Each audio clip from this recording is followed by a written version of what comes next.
The Two and Out CFL podcast with Travis Currah and Sheldon Jones starts now. The Saskatchewan Roughriders are once again Grey Cup champions following the 112th Grey Cup from Winnipeg in a 25-17 victory over the Montreal Alouettes, the first defeat in Davis Alexander's career.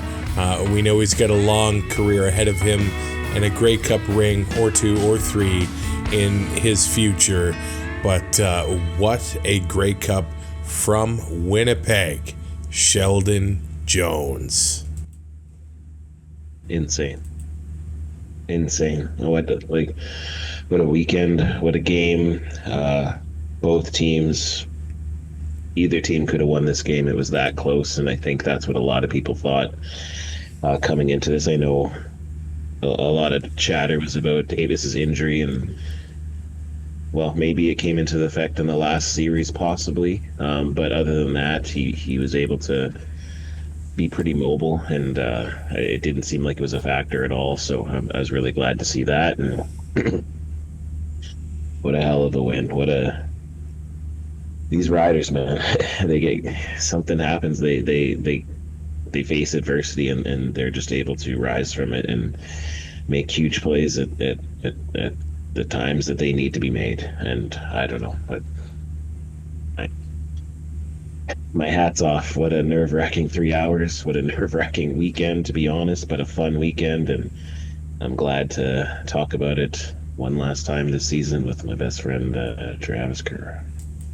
I love you, buddy. I love you. Even though you ratted me out to your wife and told her that I'm a bad influence to you. You are a bad influence. You are. You sound so sure about that. But what a great time in Winnipeg. So this is always, to be honest, it's one of the toughest shows to do. I feel it's important to get a show in following the Grey Cup, but since I'm always at the Grey Cup, I don't get the benefit of multiple replays or anything like that. A lot of times I'm just going off what's in my head or what I was feeling in the stands at that time. And there were a few moments like when Saskatchewan benefited from a pass interference call on KBNento that in the stands, we had no idea that was happening. All of us, there was some sponsorship commercial, and then all of a sudden, Saskatchewan's got the ball at the 1, and we're like, what's going on here? That was pretty well. So we'll get to some of those things before we really dig in and talk about the game. We should talk about the festival, the experience leading up to it, some of the news that came out of Grey Cup week. We got blessed with media credentials this time around, and I didn't get to town until late Friday night. So you got to take part in some of the media stuff for the Grey Cup leading up to this week, which is pretty special. I know you told me you had a little bit of imposter syndrome for a few of the things, but how is it being in the room for that for the first time this Grey Cup week? Yeah, it was pretty surreal. I definitely did feel imposter syndrome.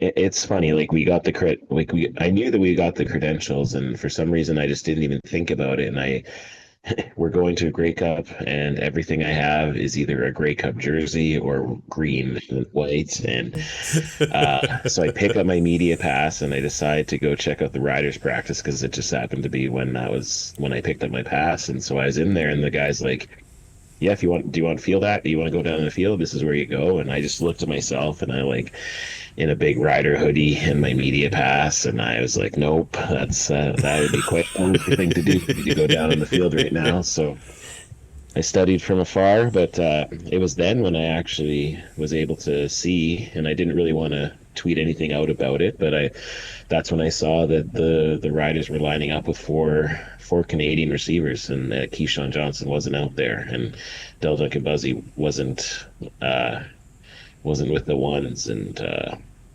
so I thought that was pretty interesting because I've always been a proponent of our Canadian receivers. It's like the Canadian Air Force, like maybe 3.0 by now. I think we've had a few iterations of it, but it was really cool being able to watch the practice and just walk around that field or that stadium empty, seeing all the final preps happening for the Grey Cup. And then after that was done, and I quickly went to a store and bought a black hoodie and uh, made sure that I was looking a little bit more professional the next day when I was able to go to Stuart Johnson's State of the League. So that was really fun too. And again, I felt like a fish out of water, like just the odd man out there. But that was just until, like, I saw some people that I knew, like Britton Gray with CJME and JC and those guys. But I was just sitting there, and it wasn't until Minot and Cliffy and Tim from the Alouettes flight deck came over and sat next to me, and we were able to chat. And that's when I kind of felt like, okay, those guys are here, I'm here, we belong. Let's do this. But still, I didn't have the cojones to ask Stuart any questions, but I did get to talk to him and tell him we're waiting to have him on the pod, and he said that's going to happen soon. Hopefully. Okay. A very popular man inside Princess Auto Stadium. I kid. Hey, that was rough, but hey, that's a message that I guess maybe he needed. CFL fans are not shy, and this is the diehard crowd. The Grey Cup crowd is the diehard crowd. They let them know how they felt, and I don't think that's necessarily a bad thing. I get the sense that maybe a lot of the fans in Winnipeg are, while not happy about the changes, not going to just cut ties with the CFL. That's kind of the sense that I get, willing to give it a chance. We'll see what happens in Calgary, but the commish gets booed in other sports at all the other championship games, so I guess it's not that surprising. Yeah, that's what I was thinking. I was like, man, Gary Betten has been hearing this for 20 years, so that's fine. But one thing of note I just wanted to mention, and maybe we'll mention a few of the other announcements that Stuart made at the State of the League here coming up, but he said the thing this time that he should have said at the beginning. Like, Justin Dunk brought up the question again about the guarantee, and he made it pretty clear that he kind of used something that he would maybe say to his kids when he said there's no guarantees in life, when he's trying to teach a lesson to them. But he did reiterate that he did guarantee that there's no plans for 4-down football. There's no plans to lose the width of the field. There's no plans to lose the 12 men in the waggle. Like, he guaranteed that the fundamental things about this game are not changing, and there's no discussion about them changing. And so I think that if he would have started out with that at that introductory press conference with these rule changes, I think about a lot of the people who are upset about it, while maybe still being upset, they may have had a little bit of a pause to be like, okay, at least he gave us that information there. So I was happy to hear that at the State of the League there. We're also going to be getting season-long fantasy football, which I hope includes a nice little draft platform that we can manage our own teams all season long with 8 other friends. I'm looking forward to that. The schedule is going to be coming out December 9th, so we have less than a month to wait, and we can start planning our 2026s, and we're going to be getting a new website for the league, a new app debuting next year, team websites as well, all things that have been called for by many people for actually a few years. So these are all good things to come from the league in hopefully the near future. Yeah, I was glad to hear all of those updates. He also talked about they've like renewed or got a new deal with amateur football and flag football, so that's great. And then also of note, he was asked about the 3 CFL teams who play in stadiums that they share the field with the universities, and that's Montreal and Calgary and Regina and Manitoba, actually, I think. Yeah, so that's 4 teams actually. And he did say that while he hopes that USports does change, there's no need for them to change because the game itself has not changed. They can still play same rules on the same field. But in those stadiums, he did make note that if USports is not changing or until they change, the CFL will be responsible for the setup and the takedown and the moving and the painting of the lines to make sure that all of those venues are still able to have both rules if necessary. So then we have the CFL Awards coming up, or they happened on Thursday, where, man, it's kind of weird, not having the MOP and the MOC, Nathan Rourke, involved in the game. Like we've said to several Lions fans, I think that they're going to be in many games in the near future, and Rourke's going to have, he's going to need a pretty darn big mantle to fit all of those most outstanding Canadian awards. Oh, yeah. And he's just getting started. Yeah, he is great. He was out and about. My wife ran into him, got a nice picture with him, and I've heard from quite a few people that they actually ran into him, and he was having fun out here. And yeah, he's a special guy, and as long as he's able to continue to perform at the level that we all know he can, they may have to make a Nathan Rourke rule so that the most outstanding Canadian and MOP doesn't go to him every single year, because it's tough for some of these other outstanding Canadians we have in this league to be able to be in consideration for that award if he's at the top of his game. You made the call. Trey Vavel of the Winnipeg Blue Bombers winning the most outstanding special teams player and rookie of the year. Matthew Betts winning the most outstanding defensive player award, the first Canadian to do that twice. And we have Yoshi Hardrick of the Saskatchewan Roughriders winning, I think it's his first, isn't it? Most outstanding offensive lineman award. The big man getting it. You love to see it. Very well deserved, and I think even with Trevor, and this could possibly be his last game, it was kind of eye-opening to me that Trevor wasn't the first guy that got to hoist the cup today. It was Yoshi. It was. I think he brings a lot, like off the field stuff, like the energy he brings. Winnipeg fans, they've seen it, they heard it before, like what he brought to that team. Picking up the little guy, well, even not so little guys when they score touchdowns and celebrations. Like he's a mountain of a man, and he got that big most outstanding player or offensive lineman award, and good for him there. Wade Miller of the Winnipeg Blue Bombers, he ends up getting presented with the Commissioner's Award, and probably big shout outs and a big thumbs up to the Winnipeg Blue Bombers organization for the Grey Cup that they hosted, and the fans and the city. Now, I don't visit Winnipeg often, so maybe this contributes to it.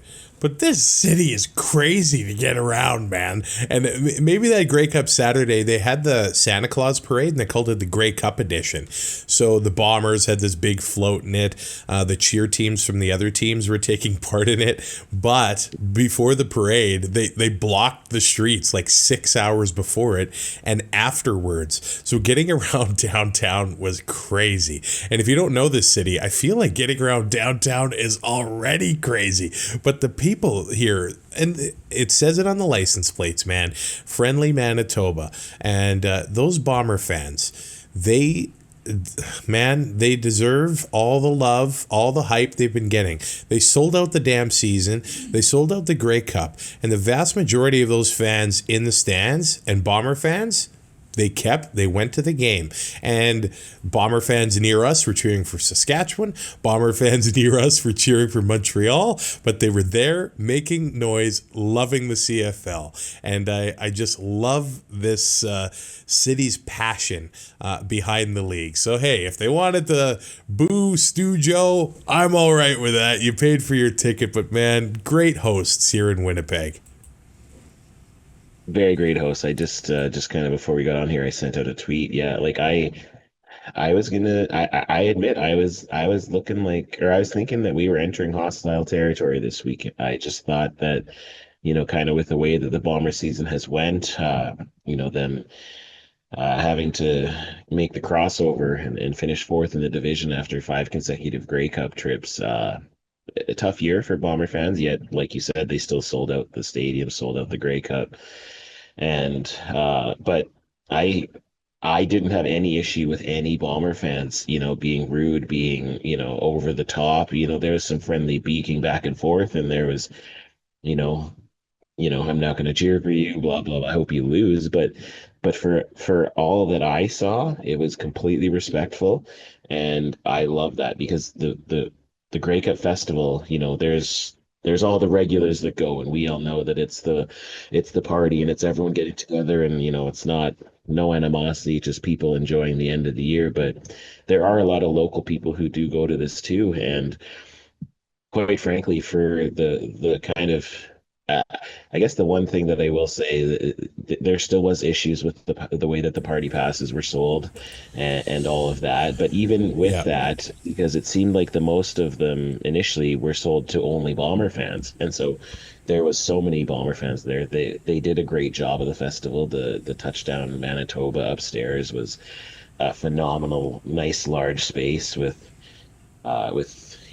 this the stage and the Watchmen and Alan Doyle and Third and One from the Gun, the Reclaws with their last concert The performance for football Halloween, version of it. Yeah. because she is pregnant, going to deliver very soon, it looks like.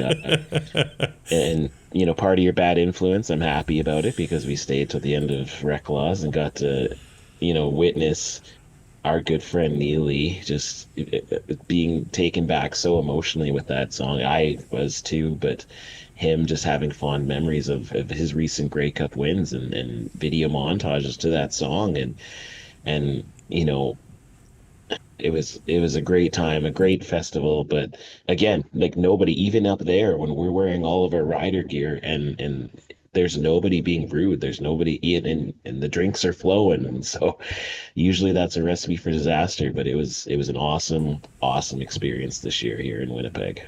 And closing down Spirit of Edmonton too. Sheldon's trying to get out of there. He couldn't. Bad influence, but thank goodness. Okay, and here's, we need a sponsor here. Here's your plug. Sponsors: Coors Seltzers. Okay.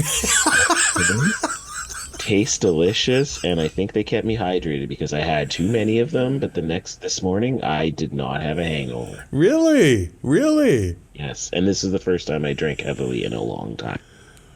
Nice.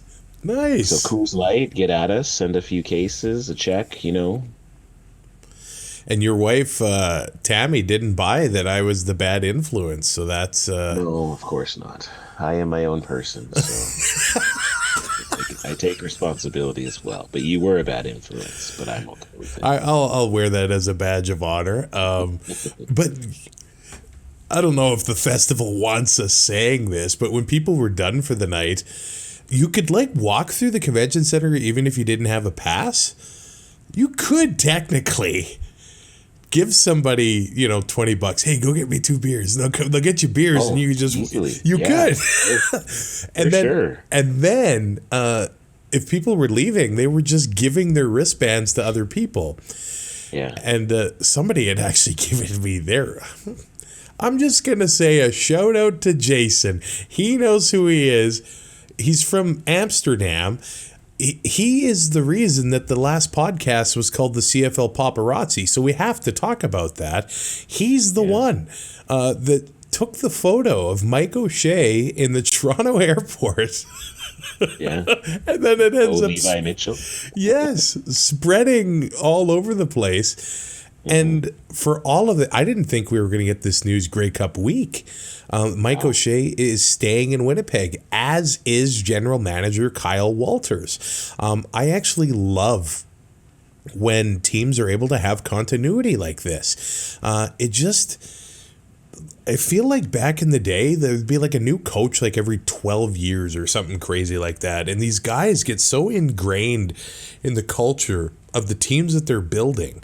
If a team needs to rebuild, I love the fact that GM and that coach gets another shot at building another team basically from scratch, another core to be able to compete for championships in years to come. But Mike O'Shea clearly has deep roots in Winnipeg, and he's here to stay for at least another season.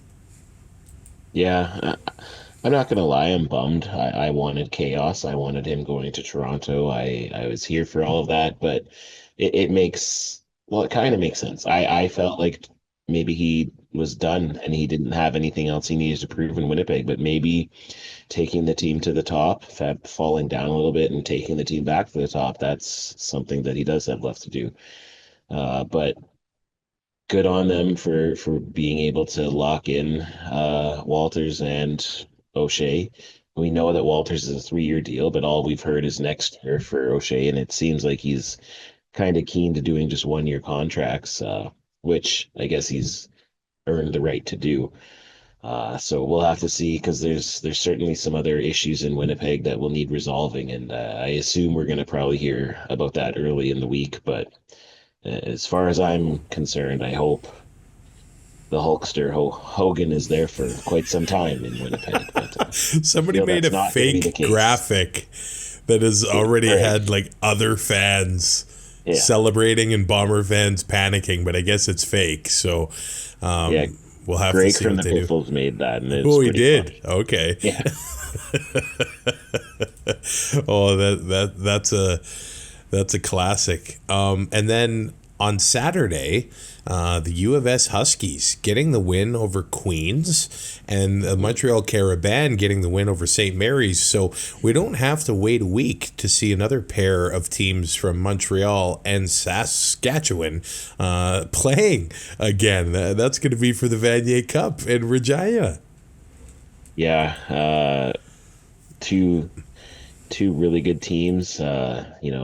Saskatchewan facing a little bit of adversity with their quarterback having to step away from the team due to his cancer diagnosis, but both teams impressive victories, and it all comes down to the end in Regina at the Vanier Cup next Saturday. So let's start going and talking about the game. The 112th Grey Cup, the 99th game of the 2025 CFL season. Our Lady Peace playing the kickoff show, MGK playing the halftime show. We'll get to our opinions on the halftime show later on, but I thought OLP sounded pretty darn good to start the game. They did. I really... Starseed is one of my favorite songs with them, so I was pumped when they started out with that, and we were nice down and close near that end zone, so it was cool being able to see that perspective up close. And right off the bat, Davis Alexander gets intercepted by Marcus Sales on the first possession of the game, and a lot of the talk is the talk of Davis Alexander's leg, his hamstring heading into the game. You have to wonder, the young quarterback hadn't lost a game up until this point, probably putting a lot of pressure on himself, got a lot of that excited energy. And Marcus Sales, a guy who, for a while it looked like he was going to be done in the CFL, and then just had a resurgence in this Corey Mace defense in Saskatchewan, and what a great season and a good way for that Rider defense to start off the Grey Cup. And then, oh boy, it on the next possession, KB and Ento was that close to taking a Trevor Harris pass intended for AJ Ouellette to the house. If Ento hangs on to that pass, we might just be talking about a different result here tonight. It really is a game of inches or millimeters. Like if he would have had that, he would have walked into the end zone untouched, and it would have been disastrous for the Rough Riders to start that game. It's one thing for Davis Alexander to be intercepted on like a long kind of deep pass that puts the Riders deep within their own field position. It's basically like a punt, so it's not that huge of a deal, but that could have been a pick six and just a huge momentum swing for the Alouettes. And then the Riders get on the board first. I have to bring you in on something. Every time there's a rouge, my brother texts me, haha, suck it, Sheldon. And I know you're against the missed field goal rouge single, but every rouge I get the text and it pops me. Well, that's hilarious. I think you should send Patrick my number so he can text me. Okay. I think I would like to get that too, but because we also get a text from my brother-in-law Craig every time there's a rouge. Oh, do you? He loves to yell out the rouge, the most exciting play in football, and so he texts that to us every single time. I'm okay with the punt single conceded rouge, Patrick, but you can still text me and let me know to suck it. It's wonderful. I love that. And then the Alouettes. So that's two playoff games in a row for the Riders. They start out with a rouge. It is. Yeah, they did it in the West Final as well. And my brother is 2 for 2 on text.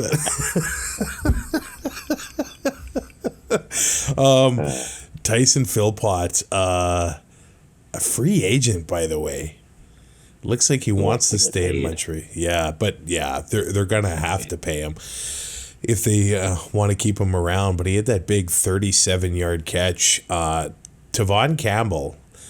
You said in your predictions he's going to have an interception, and he did. But he also got burned on a few plays in this one. Philpott getting the big gain, and Shea Patterson ends up getting into the end zone. The Alouettes get that first touchdown of the game and kind of settled into the game a little bit here. But the Riders were able to answer back. It did appear to me.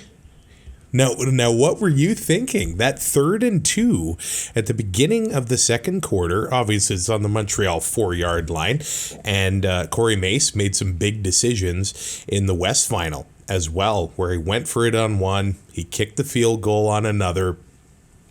Very, tough choices to make that ended up paying off in the end for the victory of the BC Lions. Goes for it here on 3rd down, and I was like, oh, I don't know. I think you take the points. And then it appeared that Kabianento stopped the play, and I was like, well, Kabianento, maybe he got his play back from the dropped interception in the first quarter. I did think there was another deep ball on Charleston Rambo in the first quarter that looked more like pass interference than the one in the end zone. Again, I haven't seen the replay on this. And then it was very weird because there was no announcement in stadium. All of a sudden, we hear that Sask has the ball at the 1. I didn't notice Mace throw the challenge flag or anything like that, but being in the stands, it was a bit of a surprise to see that it's first down Saskatchewan at the 1 after a pretty quick review, I guess. Yeah. So I actually liked the call. I think Corey Mace, like you said, with his decisions he made the previous game, I think he clearly states that he trusts his defense, and I think they needed momentum at that time in the game. Montreal had scored. It looked like it was going to go from a defensive kind of play game until Montreal was able to drive the field with that big Tyson Philpott reception. And so I think Corey Mace just figured they needed to really answer that with a major. And if they didn't on this 3rd and 2, then at least they're theoretically stopped back at their 2, and hopefully the defense can make a big play. Down at my vantage point, I was able to see Corey Mace throw the challenge flag. I on first glance, looking at it, I didn't think that it looked like pass interference. I thought it was just a bang play, and I didn't see a replay because they suck at playing replays in IGF. They were not playing them very well. The the PA announcer was also awful. Like, he had a bad day. He was mispronouncing the players' names all day. I don't He was know if it saying was the wrong spotter name. or what, but Well, whoever it was, like Tommy Stevens was Trevor Harris. I was Dante like, Myers was Keon Schaefer-Baker. Emilus was Keon Schaefer-Baker. Thies instead of Tice. Like, yeah. Let me see here. CFL, you just need to hire Adam Goss to do your PA for the Grey Cup, okay? That's what you need to do. I solved it. You're welcome. So Antoine Brooks Jr. of the Riders was Arthur Hamlin of the Alouettes on several occasions. So it was a rough day at the office. But, the fact that, and I don't know what it was. I know they have, at the Grey Cup, it's just different. They have to get all these sponsorship more than usual out there. And it just kind of took away maybe from the announcement. I don't know if they got it on TV, Andre Proulx, by the way, nixing retirement talk as well before the Grey Cup. So it looks like he will be back for 2026. It was just interesting being in the stands, and then all of a sudden, Rider ball at the 1. Okay. Yeah. Yeah. And then also, like, I had a pretty good vantage point of that Rambo play that you were talking about. And in my opinion, he definitely, he initially pushed off, and then I think the Rider player kind of came back. I think it was Sales kind of came back at it. So I'm fairly certain that's why the flag stayed in the pocket on this one, just because I think Rambo initiated the contact there. But again, I still haven't seen a replay of what happened in the end zone. So thank you, Command Center. You tried to come back at the Riders a little bit later on in the game with the video replay there, but they were able to, get on the board with touchdown Tommy. And then the Riders keep the momentum going. And by the way here, Trevor Harris, at the age of 39, the oldest quarterback to start a Grey Cup game for the Saskatchewan Roughriders. Ron Lancaster was 38 when he started the 76 Grey Cup and lost to the great Tony Gabriel. Harris would not be the oldest quarterback to win a CFL title, though. That is Henry Burris, who won the Grey Cup in 2016 with Trevor Harris serving as a backup. I thought it was Damon Allen. That's interesting. Okay. You know what? I did too. When he won in 2004, I don't think I can do the math on that. I've had this disaster before. Well, that's okay. Somebody will let us know in the comments if that's the case. That's true. We'll go with it. But Trevor Harris had himself a game. Very accurate throughout the game.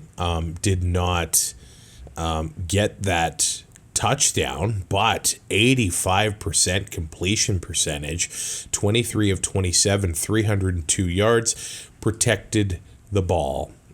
Davis Alexander at the end of the day did have 3 interceptions. One was on the final play of the game.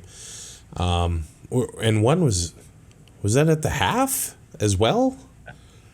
No, they were just... No, one was the first, the first series, and then... Oh, that's true. Yeah, Marcus Sales. At the and then half, Milligan at the half, I think they just knocked it down, I believe. Oh, okay. I think. Also, one thing about Trevor Harris that I want to kind of bring up here. So last week in the Western Final, I believe the final drive, they started, it was either at the 23 or the 34, and Rob Vanstone pointed that out, and then the next play was either the 23 or the 34-yard line. And then in this game, his longest was 34 yards, and his completions are 23. That's pretty cool. That's spooky. George and Ronnie are helping, just like my dad, helping the Riders win this Grey Cup today. Wow. That is pretty special. Jersey is right there, everyone. Oh, here, I got to go to your... There you go. Jersey is right there. And thank you very much to a special fan that I don't know your name who did something really special for me tonight. That's all I'm going to say. Man.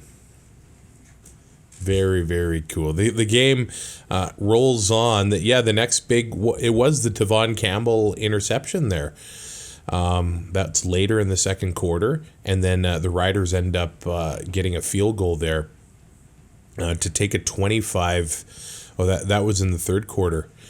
So we'll get ahead to that. That was the second interception from Davis Alexander. But at the end of the half, Roland Milligan had the interception on Davis Alexander there to get the second one there. I was going with Trevor Harris because the second quarter, the Rider offense was marching. And he's making completion after completion, despite that holding penalty on Logan Ferland. And having, 1st and 20, they hit Emelis for 13 yards. They hit Kean Schaefer-Baker for 6 yards. Tommy Stevens gets a rush, and then A.J. Oled. What a game for him. They get into the end zone, 11 plays, 92 yards, and the Rider offense is really rolling. Looks like they're going to cause troubles for Montreal and make it a long day at the office.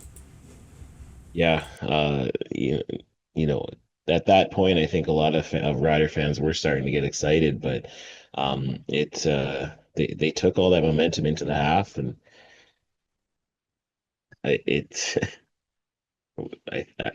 no Rider fans were actually comfortable. I know from experience. I we was were not whatsoever, but I think you couldn't not be happy about how it was lining up and how the Riders were playing, weathering early storms of big plays and whatnot, and only being able to give up that one touchdown in the first half. And what really stuck out to me is that Trevor Harris was not getting pressured.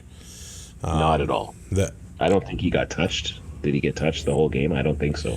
Yeah, the Alouettes were not able to get through to him, and the Riders are winning that battle in the trenches up front, especially on offense. And then the halftime show comes around. I'll be honest, don't really listen to MGK, don't know much about his music. I think the last thing I remember is he started a rap battle with Eminem and just got slaughtered. And I think after that, he's like, I'm going to go back to punk rock. And I think that's what he did. But I did think the show was quite entertaining. Like, it sounded good from the stands and everything like that. Started off with some Third Eye Blind, a little bit of a cover there. And I thought it was a fun show. Yeah, I thought it was really great. I love the fireworks. The in-stadium feed on the Jumbotron was in black and white, so I'm curious if the broadcast was black and white. It might have been. I don't know. An interesting kind of thing, but yeah, he was great. Like I knew the only song that I really knew other than the CFL, like there was a song that played 14 times a game before breaks. But that's a catchy song. But the only other one I know is when he did with Jelly Roll, with the cover of the Lonely Roads, "Take Me Home," and that was great. Everyone in the stadium was singing along, and I was looking around too, like there in my kind of section there was very few people sitting down, but when I looked in the stands, like most people were standing up. Most people did stay in their seats, and they were treated to a good show, like regardless of what you think of MGK or whether it should have been a Canadian or blah blah blah. Like I think they wanted a good show that could reach a broad audience, and I think that's exactly what they got. Yeah, good for them. The Riders get the ball to start the second half, and good for Super Mario Alford, who had a 38-yard return, put the Riders in great field position on the Montreal 48, and it didn't take long for them to take advantage of that. Tommy Neal, the familiar name, winning getting that game-winning touchdown in the West Final, gets a big 34-yard completion for touchdown Tommy to punch it into the end zone a play later. So starting off the second half, extending that lead to 15 points, 22-7. Did look like the Green Machine maybe at that point was going to cruise for the rest of this game. Yeah, I certainly didn't think that, but it was really great for them to come out of the half and set the tone like that with that drive. I think it had to be huge for their confidence, and just knowing that they have the capability of scoring on them and marching on them, and I think they all just knew that if they were able to do their own jobs, that there was a path to victory here. And then it really starts to become a bit all Montreal, even though they would only score 10 points from this point forward. Davis Alexander gets picked off by Tavon Campbell. Brett Lothar gets a field goal there, so it's 25-7. Then the Alouettes get the ball. They drive down the field. Stevie Scott gets that 11-yard touchdown, and the Alouettes are only down 11 at that point. Phil Pott had a big completion on that one. Sneed had a big completion on that one. Oh, man, he had a few big completions on this day. He had a good game as well. I know it wasn't a winning effort, but uncharacteristic stuff from the Roughriders. They start to get in a little bit of penalty trouble. And key things where they were losing big field position and getting dug into the holes, like there was a return erased off the board. And they only had 7 for 72, but the Alouettes only had 2 penalties in this game. 2 for 8. The Alouettes had 8 penalty yards. The turnovers were costly, but those 72 yards from the Roughriders, it looked like it was going to maybe bite them in the ass as the game wore on in the fourth quarter. Oh, yeah, it was huge because Montreal marches, gets that touchdown, and then the Riders take a big penalty and then go 2 and out and have to kick the ball right back. And I just that is exactly what they did not need to do. One that I need to see a replay on because it was Miller Jr., number 47 on the Riders. I see him getting thrown to the ground, and he got the penalty. Yeah, I didn't see what happened there. I really wish they were showing replays. I know. But I know. We'll be able to watch it when we get home. Yeah, exactly. And then the Alouettes get on the board with a field goal, and then Brett Lothar misses from inside 40. And this is a scenario that I think Rider fans had feared all 2025. And at this point, it looked like it was going to maybe be the worst nightmare. I mean, I'm sorry, but inside 40, no wind, you gotta make that kick. You absolutely do have to make that kick. It took the wind out of the sails for the Riders. I think there's just everyone who was already kind of holding their breath. He made his earlier field goal. I thought it was pretty telling when I think the Riders were at the 46-yard line. It was 3rd and 2, and they decided to bring out the punting unit, and they tried to draw Montreal aside. And took a procedure. Yeah. But everyone thought that it worked, at least from my end of the field, because we didn't really see the Rider player move, but that would have been a 51-yard field goal, and so it's kind of telling that Corey Mace didn't elect to do that. And and I was watching at the end of halftime when they were kind of taking away all the stuff, and he came out and he was kicking towards us, and I noticed his last 2 kicks, like he missed them both of his practice ones, and I texted my buddy Matt, and I was just like, he missed both his last kicks, and then Matt was like, well, that doesn't matter. That was halftime. That's not the game. And it's like, okay. And then we both kind of revisited that when he missed this kick. And it was frustrating because, you didn't want it to come down to a Brett Lothar miss costing the Riders a Grey Cup, and it didn't, thankfully, but it was very close to being the case. And then the Alouettes drive the field. Rambo gets a 15-yarder. A couple plays later, 51 yards to Tyler Sneed.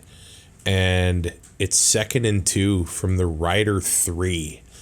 So the Owls can get a first down and get a 1st and goal. And Shea Patterson fumbles the ball. Former Saskatchewan Roughrider fumbles the ball. Marcus Sayles Why are you laughing? I'm sorry because I have to bring this up because once a rider, you had to say that. Okay, last night, Okay. Manitoba, we are having a good time. We going And to get some more basically, drinks. the entire Bomber O-line is there. Yeah, yeah. Patty Neufeld, Chris Kolakowski, and the great Stanley Bryant are all there, and making us feel like mere mortals. It was like I'm just like a regular guy now. Patty Neufeld is a tall man. Yeah. And So is Stanley Bryant. But so yeah, we decide we're gonna ask for a picture, and we walk over, and I ask Neufeld if we can have a picture, and he kind of scoffs a little bit because of the rider stuff on, but then he agrees, and I say to him, "Come on, man, once a rider," and he says, "I'm not gonna make you elk it, f that," and laughs. And then proceeds to take a wonderful picture. oh, yeah, that was a classic moment. The Bomber boys enjoying the Reclaws Saturday night at the Winnipeg real. Convention Center. Yeah. Oh, that was a great time. Yeah. But Shea Patterson fumbling the ball. I know how dejected he is. Yeah. The Als would still need to get the 2-point conversion and tie the game up, but man, what a moment, right at the 3-minute warning there. Yeah. And Well, and it was just huge because of where the ball landed with that fumble. It landed on the goal line. Right. Because Malik Carney, he recovered that fumble, and if he would have recovered it a couple inches outside of the end zone, that's ball in the 1-yard line, and that's still a really sticky situation for the Roughriders. But because that ball was on the plane of the goal line, it goes out to the 30-yard line, and what a break for the Saskatchewan Roughriders. Yep. Getting that field position was absolutely huge. Dante Myers, by the way, that 20-yard completion on the next drive. They end up having to punt, and the Alouettes do get that ball back. And it did seem like there was a lot of drama there with that 30-second. And actually, the noise in the stadium, I think, was really throwing off Montreal. They took a procedure, and then it ended up, I think, throwing off the refs. Because Montreal takes an offside, I believe. And then Riders declined it. And then that threw off the other officials on the field, I think. Yeah, it was... they had the second down because the Riders declined it. Yeah. So it would have just been because they wanted the clock to start. They didn't want the clock to stop on a penalty. So that's why they didn't push him back the 5 yards. So it kind of just became a replay down. But the sideline who had the stick, they still said second down. So I'm fairly certain that's why they blew the play down, because it was still first down and they had to correct that. And, at the start of the drive, Davis Alexander takes a run outside and he gets 4 yards. And I don't know when he kind of did like a lateral step. And I wonder if that's where he tweaked his hamstring. But he comes up hopping and holding on to that hammy. So he tweaked it again.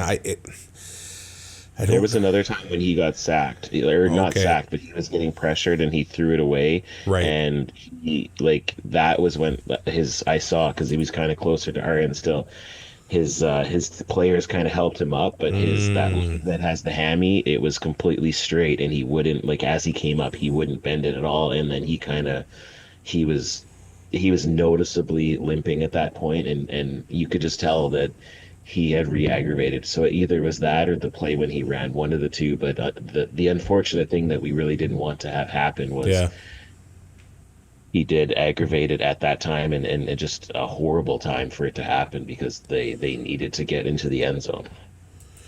And then, the Alouettes, they end up getting a shot, at the 54-yard line, throwing it into the end zone, and Marcus Sales breaks it up. The Riders win the Grey Cup, man. Flags, yeah. There is never pass interference on those Hail Marys. I don't know why. I'm not saying that there should have been, but there never is. Very rare, yeah. Yeah. Wow. I didn't think it would happen to me, but I couldn't even cheer. Taylor's looking over at me, and then the ball hits the ground, and the onions were cut, and actually, I was like, and then I make my way down to the stadium, and I'm just crying everybody's around like yelling, and I just can't. I'm just soaking it all in. I don't know what it is, man. Almost every Grey Cup gets me a little bit dusty.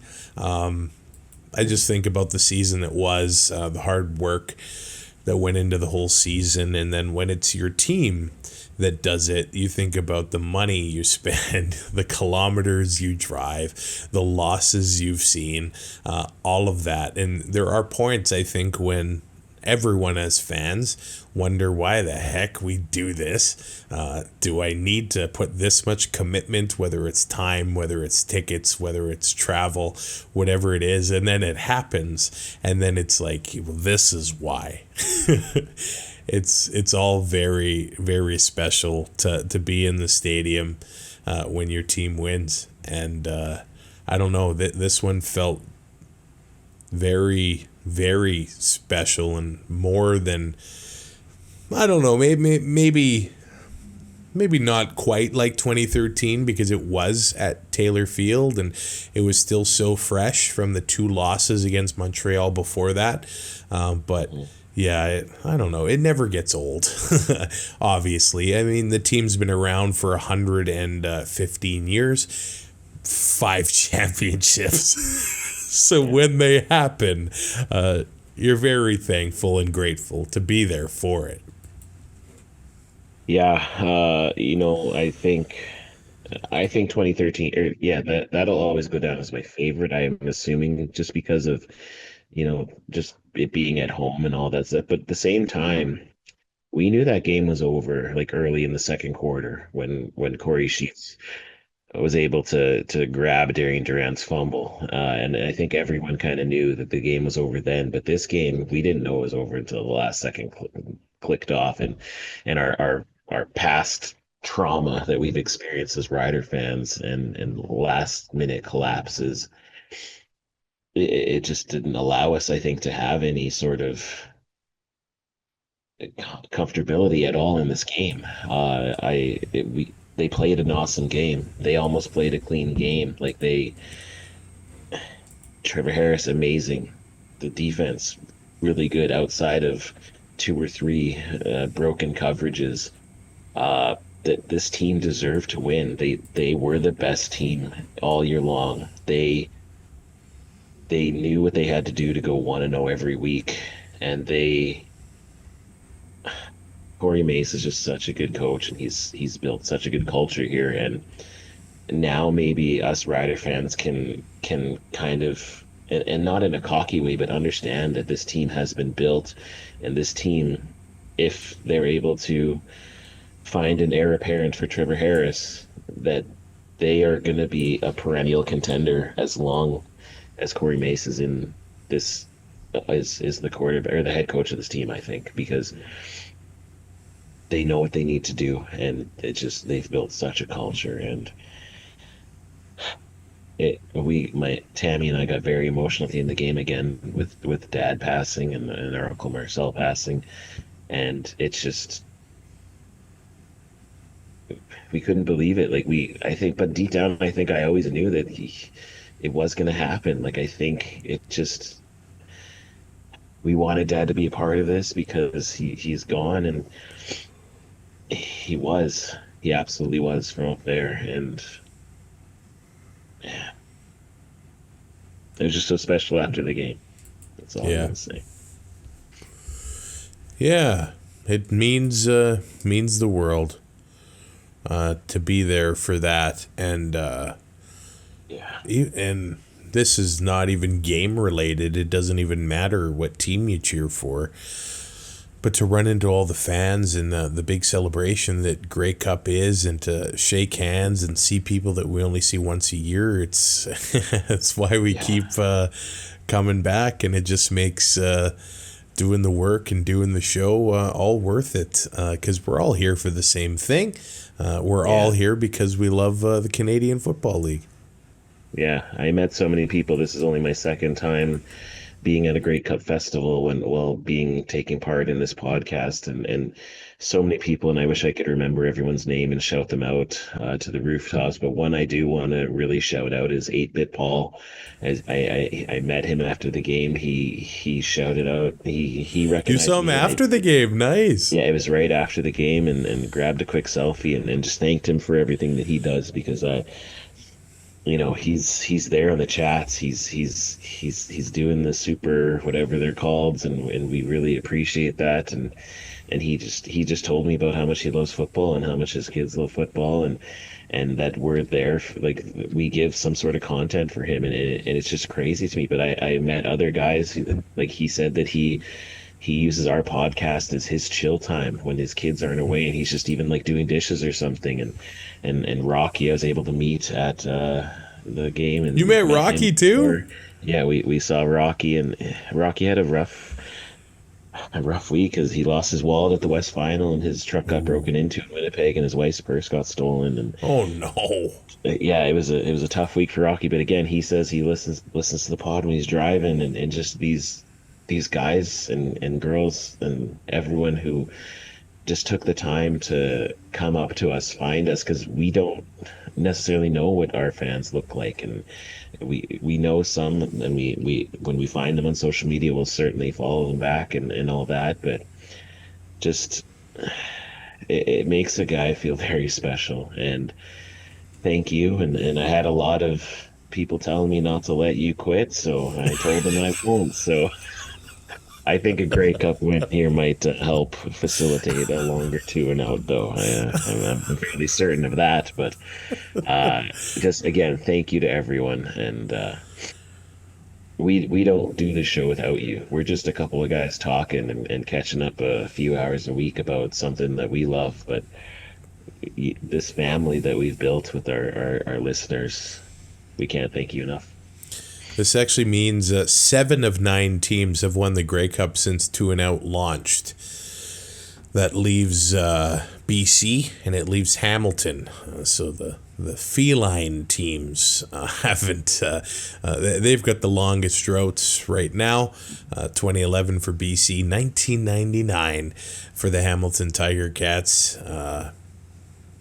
Man, it's going to be special when those Tabbies finally get a win. I want to see them get it done. And then CFL Fans Fight Cancer on Saturday. Yes. Over $70,000 raised.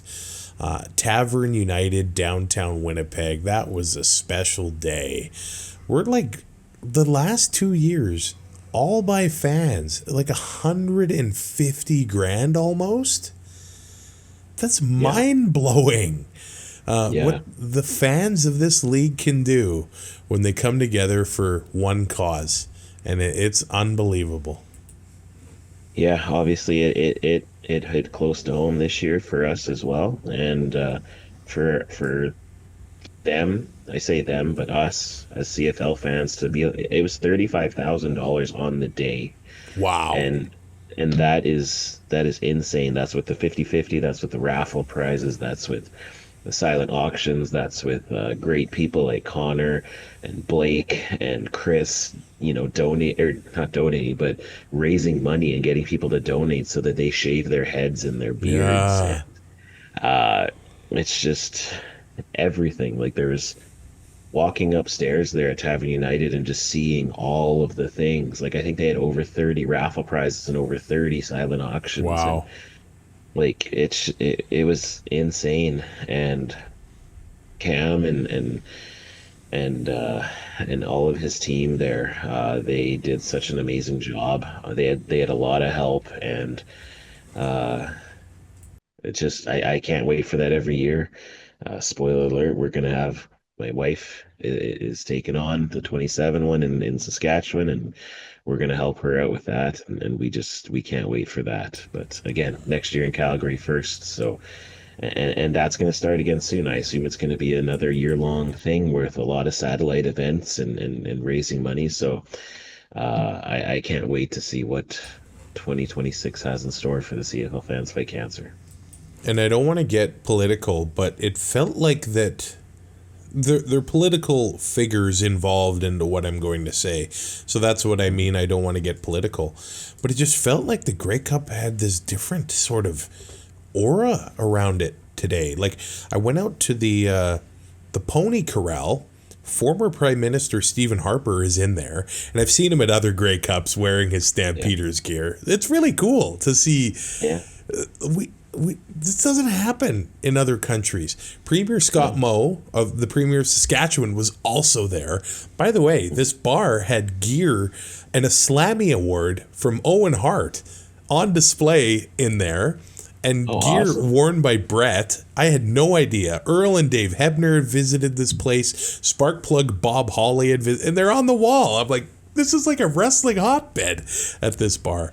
And then former Prime Minister Justin Trudeau announcing he's cheering for the Montreal Alouettes, of course. And then current Prime Minister Mark Carney picking the Riders, being at Riderville at the convention center. Like, I don't know. It just felt like this was a really big deal for Canada this time. No matter what you feel about those guys, and I know some people are going to get mad, whether it's at Mo, whether it's at Carney, whatever it is. But to have all the leaders, coming together and being in Winnipeg for this is pretty cool, I think.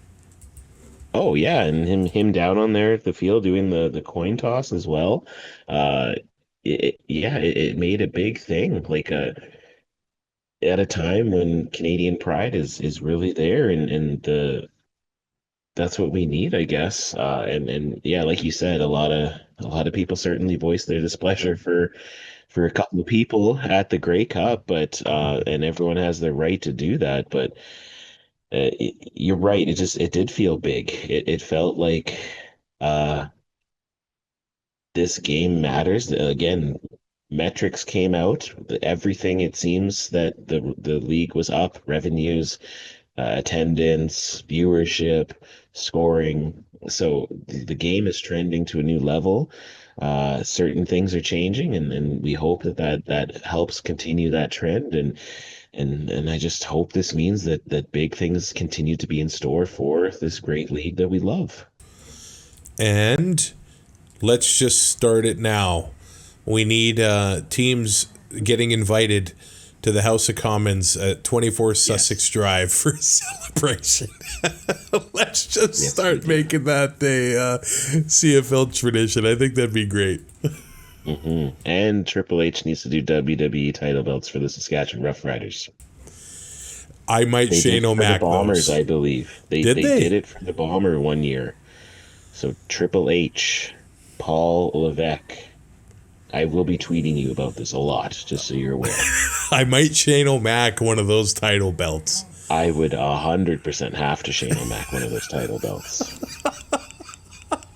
Hey, wait. WWE or TKO and MLSE made a partnership. That's true. Maybe, and they have legacy belts for all kinds of leagues. So maybe, fingers crossed, we can get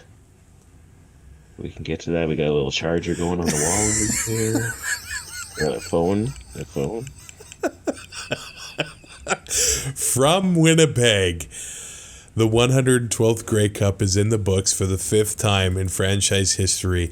The Saskatchewan Roughriders are Grey Cup champs after a 25-17 win over the Montreal Alouettes.